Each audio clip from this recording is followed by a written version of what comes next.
자, 이번 시간은 테마 네 번째 중개대상물 범위입니다. 이 중개대상물 범위도 해마다 문제가 나오는데요. 중개대상물 제가 5글자 중개대상물을 물자 하나 쓰겠습니다. 중개의 대상이 되는 물건이니까 결국 부동산 등을 말하겠죠. 근데 중개대상물의 범위가 5가지로 나눠져 있습니다. 토, 건, 입, 공, 광 이렇게 5가지. 토, 건, 입, 공, 광. 토지, 건축물. 근데 건축물뿐만 아니라 그 밖에 토지의 정착물도 중개대상물 됩니다. 토지의 정착물이라는 것은 토지에 고착되어 있는 물건을 말하는데 토지에 고착된 물건 중에서 대표적인 고착물이 바로 건축물이 되겠죠. 그 다음에 임목, 공장, 재단, 광업, 재단 합쳐서 5가지를 중개대상물이라고 하고 이 중개대상물 5가지는 개업 공인중개사만 중개업을 할 수 있는 물건이 되겠습니다.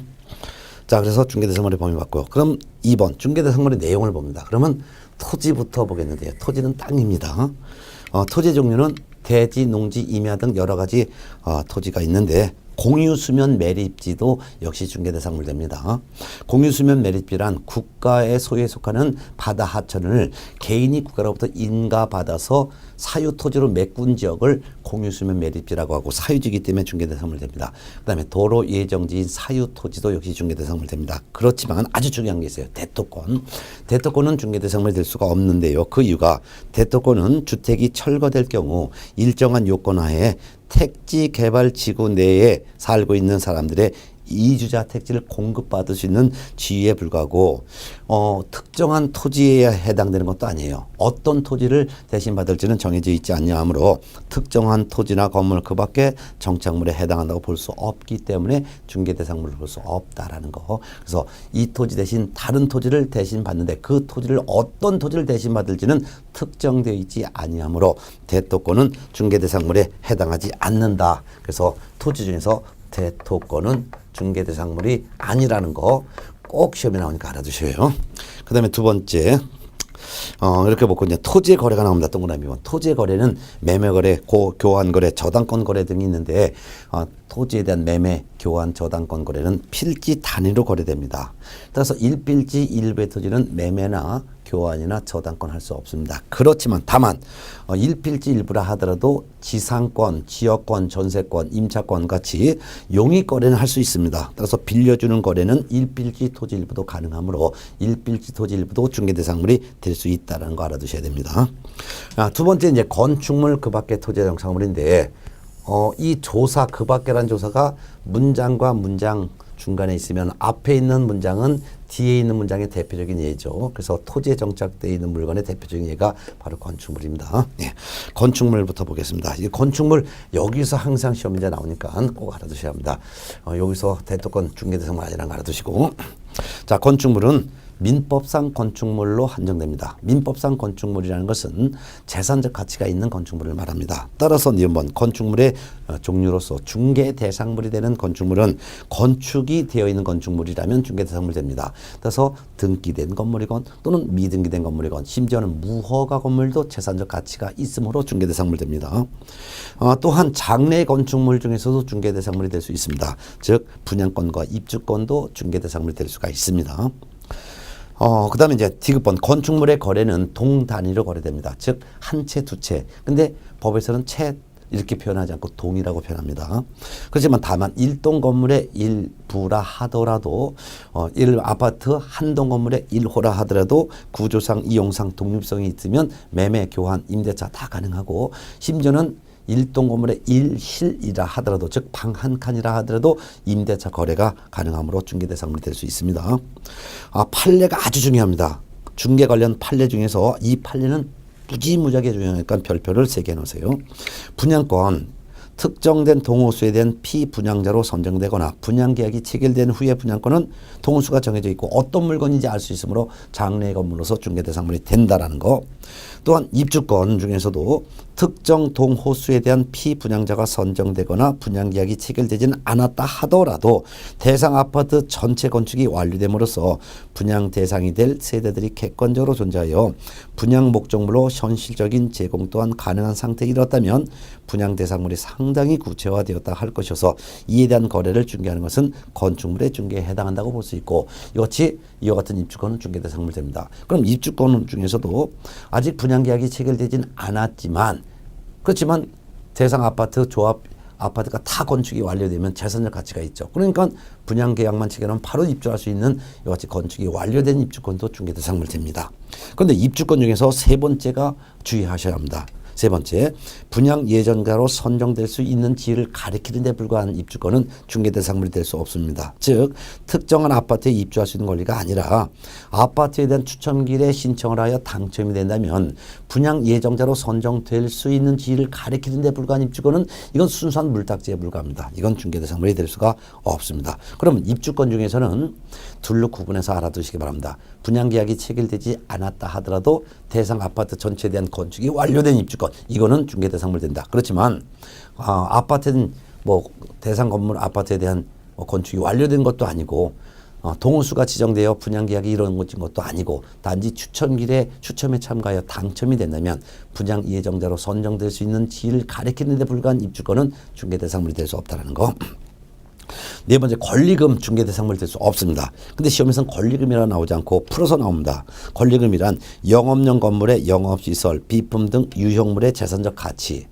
예를 들면은 종전에 장사든 사람이 쓰던 에어컨, 냉장고, 비품 등 유형물을 그대로 쓰게 해준 대가를 권리금이라고도 합니다. 또는 거래처, 신용, 영업상의 노하우 등 점포 위치에 따른 영업상의 이점 등 무형의 재산적 가치. 즉 종전에 장사든 사람이 그전에 단골을 많이 확보해놓고 또한 신용도 많이 얻어놓고 이런 것들은 보이지 않는 무형적 재산적 가치인데 이것도 권리금이라고 봅니다. 권리금은 부동산에 대해서 발생하는 권리가 아니죠. 에어컨, 냉장고, 비품 등 유형물의 가치거나 영업상의 노하우 또는 특수한 장소 이익에 대한 대가이기 때문에 중개 대상물을 볼 수 없습니다. 자, 그다음에 이제 그 밖의 토지의 정착물 중에서 동그라미 2번, 명인 방법을 갖춘 수목의 집단과 개방형 축사도 중개 대상물 됩니다. 명인 방법을 갖춘 수목 집단이라는 것은 나무둘레 울타리처럼 이거 내 거 이렇게 표시하는 것을 명인 방법을 갖춘 수목의 집단인데 등기 소유권 보존 등기하지 않은 수목의 집단이지만 자기 거라고 표시해 놓은 그런 수목의 입단을 명인 방법 갖춘 수목의 입단이라고 하고, 명인 방법을 갖춘 수목 입단도 매매 교환 거래 대상이 됩니다. 따라서 중개 대상물 됩니다. 그렇지만 당구장 표시 중요한 게 있습니다. 조립식의 세차장 구조물이라고 나와 있어요. 조립식의 세차장 구조물은 이거는 토지의 정착물도 아니고 또한 중개 대상물 될 수 없습니다. 그래서 조립식 세차장 구조물 봅니다. 콘크리트 지반 위에 볼트 조립 방식 등을 사용하여 철제 파이프 또는 철골 기둥을 세우고 2면 또는 3면에 천막이나 유리 등으로 된 세차장 구조물은 주벽이라고 할 만한 것이 없고 볼트만 해체되면 쉽게 분리, 철거가 가능하므로 이를 토지 정착물로 볼 수 없습니다. 따라서 토지 정착물은 중개 대상물로 볼 수도 없다라는 거. 자, 그래서 건축물 그 밖의 토지 정착물은 중개 대상물이지만 다만 주의할 것은 중개 대상물이 될 수 없는 거, 상가에 대한 권리금은 중개 대상물이 될 수가 없다라는 거. 그리고 토지 정착물로 볼 수 없는 조립식의 세차장 구조물도 중개 대상물이 될 수 없다라는 거. 그렇지만 건축물 중에서는 지금 현존하는 건축물뿐만 아니라 장래의 건축물도 중개 대상물 되는데 장래의 건축물 중에서는 두 가지가 있다는 거. 분양계약이 체결되어 특정 동호수가 지정된 분양권도 중개 대상물이고, 두 번째, 분양계약이 체결되지 않았지만 건축이 완료가 된 입주권도 중개 대상물이 된다는 거. 그렇지만 입주권 중에서 이런 입주권은 중개 대상물이 될 수 없다는 거. 추첨길에 추첨에 참가하여 당첨이 된다면 분양 예정자로 선정될 수 있는 지위를 가리키는 데 불과한 입주권, 이런 것들은 중개 대상물이 될 수가 없다라는 거. 이 정도는 좀 구분해서 알아두셔야 합니다. 예. 자, 그 다음에 이제 양가로 3번 임목에 관한 법률에 따른 임목 보겠습니다. 임목. 임목이라는 것은 소유권 보존 등기한 수목의 입단을 말하는데요. 임목 등기가 되려면 먼저 시군구에 가서 임목 등록부터 해야 합니다. 임목 등록을 해야지만 그 다음에 임목 등기할 수 있는데, 임목 등기할 수 있는 수목의 입단은 임목 등록 원부에 등록된 수목에 한해서만 임목 등기를 할 수 있습니다. 시군구에 가서 임목 등록을 하게 되면 시군구청장은 임목 등록 원부를 작성해 줍니다. 그럼 임목 등록 원부에는 어떤 나무들에서 임목 등록한지가 기록이 되어 있고, 이 임목 등록 원부에 등록된 것만 임목 등기할 수 있도록 제한을 뒀습니다. 그 다음에 3번 임목의 효력입니다. 임목은 즉 수목의 집단에서 소유권 보존 등기하면 그때부터는 수목의 집단이라고 부르지 않고 임목이라고 부르는데, 임목은 토지와는 독립된 부동산으로 봅니다. 그렇기 때문에 임목은 소유권과 저당권의 목적이 됩니다. 그 말은 임목만 별도로 매매하거나 교환하거나 저당권 설정할 수도 있다 그 말이죠. 주의할 것은 임목의 저당권을 설정하려면, 즉 임목을 은행에 저당 잡히고 돈을 빌리려면 그 말이며, 그 임목을 보험에 붙여야 합니다.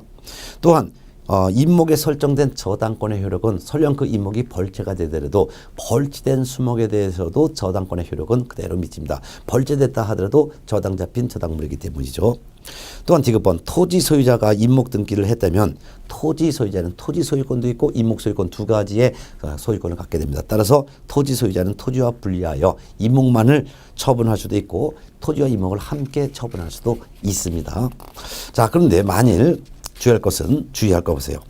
토지 소유권의 처분의 효력은 임목에 미치지 않는다 그 말이었어요. 그 말은 A가 토지를 갖고 있고 자기 토지에 있는 수목에 입단해서 보존 등기하면 임목도 갖게 되는 거죠. 그러면 이 A라는 사람은 토지 소유권, 임목 소유권 두 개의 물건을 갖게 되는 거예요. 그런 경우에 만일 토지 소유권만 처분했으면 토지를 매수한 사람은 토지만 취득하는 거지 임목은 취득하지 못한다 그 말이 되겠습니다.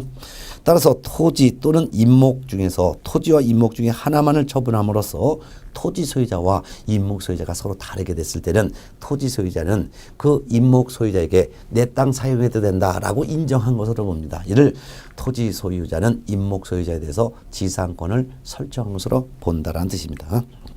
자, 그 다음에 네 번째 공장재단과 그 다음에 광업재단 묶어서 봅니다. 공장 및 광업재단 저당법에 따른 공장재단과 광업재단이라는 것은 기업재산의 전부 또는 일부를 묶어서 하나의 권리로 소유권 보존 등기한 재산 덩어리를 말합니다.